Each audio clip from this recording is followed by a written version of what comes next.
Can't go to the cottage. Okay. Oh, come on, just for today. Forget it!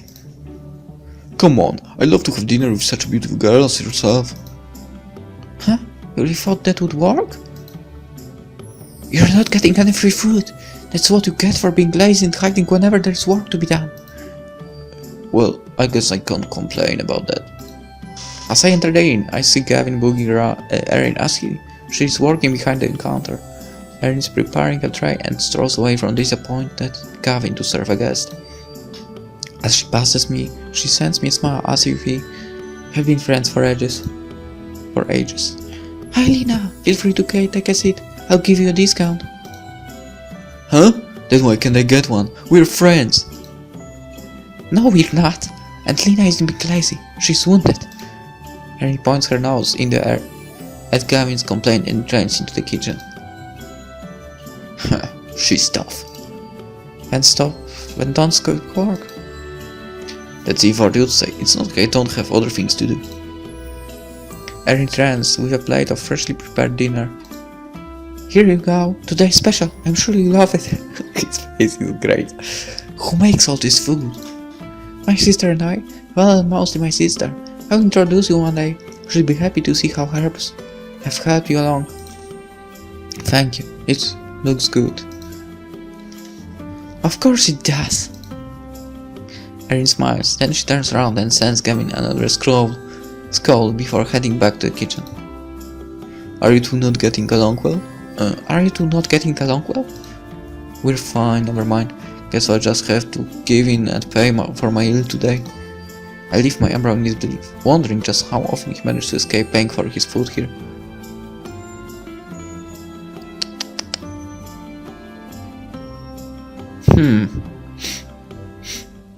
No, keep it to yourself. Do you also get your food for free here? Not at all, but sometimes you get lucky. I usually come here since I'm not exactly cut out for self-preservation as many of the other inhabitants in town. I can imagine. Why did that sound like an insult? I feel it's painful. If I had to live here permanently, I probably wouldn't be fit for farming or hunting either. My world is a totally different one. I finish my meal and leave the inn behind. It's getting late and I decide to return to the cottage. When I enter, I immediately notice Tobias. He seems to have just returned himself. Back from hunting so late? No, today was just a regular patrol. Patrol? Yeah, I patrol the areas around town to make sure the people are safe from monsters. So this is what I meant when she said that Tobias was protecting the village. I see. I wonder if he's always out of the house for so long, or if it's just because I'm here. Tobias turns away and concentrates on getting food on the table for us. He takes out 2 plates and prepares the ingredients in silence. I just watch him for a while as he seemingly blocks out my presence. Why did you move up here on your own? Who says I did it on my own? Well, I haven't seen anyone who appeared to be your family members, so I just assumed so. The town doesn't look like a place where people have lived for generations either. Is that so? You are young, and it seems that you know how to use your weapons well. I'm sure there were other opportunities open to you. You think I'm a deserter, don't you? Tobias places the plates on the table, but coolly continues to not look at me. Well, it's not like that thought that hadn't crossed my mind. I try to calm myself and continue ignoring his attitude. I was just wondering if you hadn't thought of making a difference somewhere else. A difference? He finally looks at me with a cold smile. Have you made any difference so far? Me? Yeah, as a highly praised Templar fighting for your lord and your country, what difference have you made so far? I'm surprised as the conversation suddenly turned against me, and his stance makes me frown. Well, it's not like I have been in service that long. So far my missions have not been among the most important or groundbreaking, but I still am. Oh? Tobias turns all his attention to me now, as he's starting to have fun. Then you would be satisfied you died now, fighting for someone else's purpose, just acting any way they want. You will have done what you wanted to, right? Yeah, at least I will have done more than just killing some rabbits. Don't underestimate rabbits, they run fast. Actually, I'd like to see you catch your own dinner with that sword of yours. What? Oh, so you think you can do it? I tried to find the right words to fend this one off with. This was always one of my weak spots. Simon had always said that I was gifted in combat, but helpless in simple self-preservation. Tobias laughs. I see. Well, if there is one thing you can do, then it's lie. How amusing. I can feel my ears turn red as he laughs at me. How dare he turns his conversation around like this. I don't underestimate you. I won't. He turns back towards the table with satisfaction. This just grates my nerves even more. Besides, what kind of question is that about dying happy? I'm still fighting for a purpose. There are still enough reasons for me to keep going. A goal like that is not just achieved in one day. I am almost surprised as he immediately faced me again, this time with a more serious expression. You're right, because I bet you haven't even found that goal yet. What? You talk all high and mighty about fighting for what you believe in, but you're just fighting for what others told you is important. In reality, I'm sure you never even stop to think whether you agreed or not. That's not true. You're not even being honest with yourself, and yet you tell others what they should believe in. That is why I dislike pretentious people like you, Templars. No matter how amazing others make you seem, you're still just puppets. Don't you dare such a thing! The angry tone in my voice even surprised myself and even makes Tobias hesitate for a second. Don't talk about what you don't know. Fine, and maybe shouldn't either. Tobias takes his plate and leaves the cottage. I stand behind, still trembling slightly after the sudden surge of anger at the calm over me. That idiot! I whisper these words, as I'm still standing here unmoving. My home, my friends, how dare he talk about these things like that? The cottage is silent. The food Tobias left behind for me is still on the table, but somehow my appetite is gone. I look out the window. In the waning sunlight I see Tobias sitting on the hillside, staring at the horizon. His plate is on the grass beside him. Talk about things you don't know about, huh? The lingering feeling of defeat and anger nags at my mind, making it impossible for me to relax for the rest of that evening. I retreat to my room and close the door, staying there by myself until sleep finally catches up with me.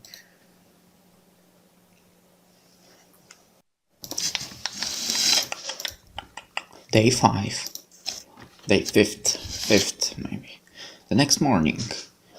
My mind is hazy from the chaotic mess of dreams. I felt hell all through the night. I sigh and shield my eyes against the morning sunlight with my arm.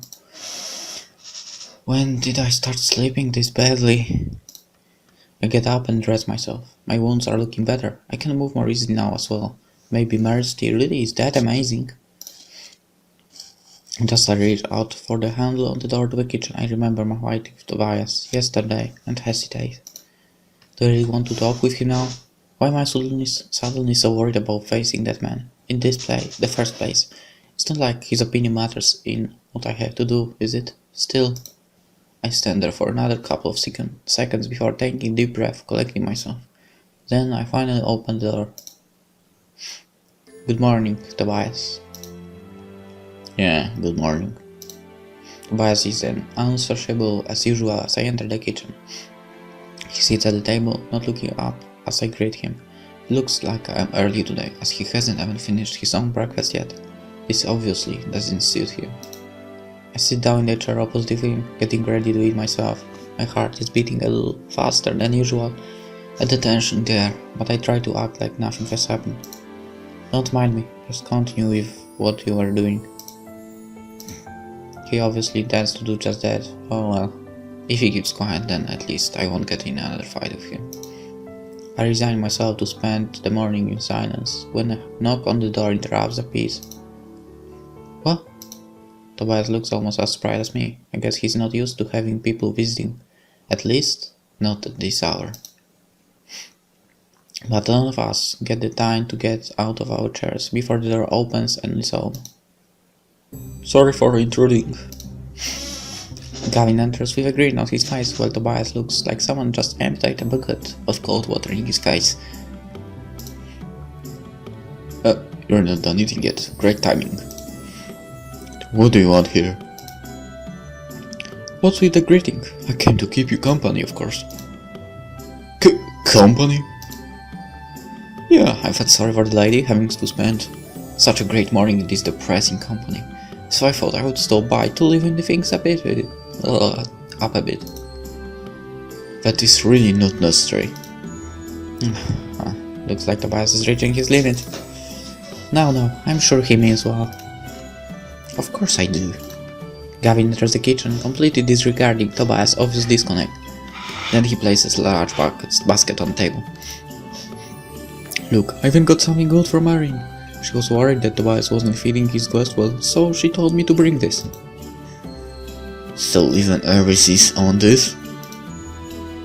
Gavin brings out the food from basket. I must say, Marin's cooking does look much more inviting than Tobias' bread and cheese food. Even if it does seem a little extravagant for just breakfast. There is enough for 3 people here. Of course, I told you that I came to keep you company. No, please leave, now. But we haven't eaten yet. Oh, I see, you just want the lady for yourself, don't you? What? Tobias' blood is boiling. He clenches his fists in a last desperate attempt to keep his anger taut. No, just get out already. I refuse. This isn't good. This is even Gavin's house. Should he really be acting like this here? Fine! Tobias slams his hands on the table and rises from his chair. Then I'm leaving. He picks up his bow and quiver from the corner, preparing to escape out into the forest by himself. Let him go. Stop him. Actually want to stop him. Whatever. He hasn't even touched his food yet, not even the one from before Gavin intruded. Besides, I feel sorry for him to be chased out of his own home like this, even if he's rude. And that after he spent last night eating outside as well. No, Tobias, stay here. Tobias glares silently back at me, as if surprised that I even said anything. Why? You two should do fine on your own. I want you to stay. After all, I can't let my host be chased out like this. Tobias hesitates for a moment, then he glares at Gavin. Don't look at me. You should at least stay when the lady asks you to. Erin even went to the trouble of cooking for you. You should at least appreciate her effort. Fine. Annoyed, he dumps down the equipment and returns to the table. It's almost comical how he stubbornly refuses to look at Gavin as he sits down to eat his breakfast. Comical and a little charming. Gavin pays this to no mind as he travel digs to Erin's cooking. His attitude clearly shows that he sees this as yet another victory. Well, this has turned out to be an interesting morning. Mountains. Forest. Mountains might be a good idea, but not yet. Let's go to forest. You? What kind of greeting is that? Sorry, I wasn't expecting to see anyone up here. Are you always here in the forest during the day? Mostly, I patrol the mountains too. There is the usual dismissive call tone in his voice. He obviously doesn't want to talk to me today either. I have reason to be here for, so I try to ignore it and carry on. Do you always patrol alone? Mostly. Have fun, let me join you. What? He looks at me as if I just say something outrageous. I want to do something. Staying still all day isn't my style. But I'm doing much better now. I won't be a hindrance. Tobias glanced down at the sword at my side, as if only noticing it now, I can see how he struggles to come up with an effective way to tell me off. Considering our usual relationship, it may also seem quite a bit strange for me to approach him like this, but somehow I also feel the need to redeem myself in his eyes. The proof that I am more than what he believes me or the Templars to be. I meet his gaze with determination. Fine. He gives out a sigh of defeat. But you have to look out for yourself. I'm not going to take special precautions just because you are tagging along. Don't worry, that won't be necessary. Without replying, Tobias just lifts up his bow and sets off into the forest, with me following close behind. Well, in a way, this went a lot easier than I thought it would. The force is silent, even though Tobias doesn't intend to make things easier for my sake. He steps through the foliage in a slow, easy stride that I can follow easily in spite of my injuries. He looks around while walking, completely ignoring my existence, while listening to the woods around us. Sometimes he would motion for us to stop and then search the area. Maybe a deer passed by with its kid, or he found tracks from a roaming monster. Before long we ended up by the slope leading down to town. Here he talks for the first time since letting me come along. This is it for now. You're done? Yeah, things are fine. There's no need for further patrolling here today. It is far from always that I run into monsters that I have to chase away, but it's a good thing. I see, so that is part of your job here? Yeah, you should head down there. This is enough. Alright. Silence. Tobias is looking down the scenery, not at me. He really isn't good at communicating, is he? Thank you for letting me come along. I wouldn't mind helping you patrol again. Do what you wish. With that, he turns around and leaves me behind without another glance. Well, what did I expect really? He's soon gone from sight, and I decide to do as he suggested and head down to town.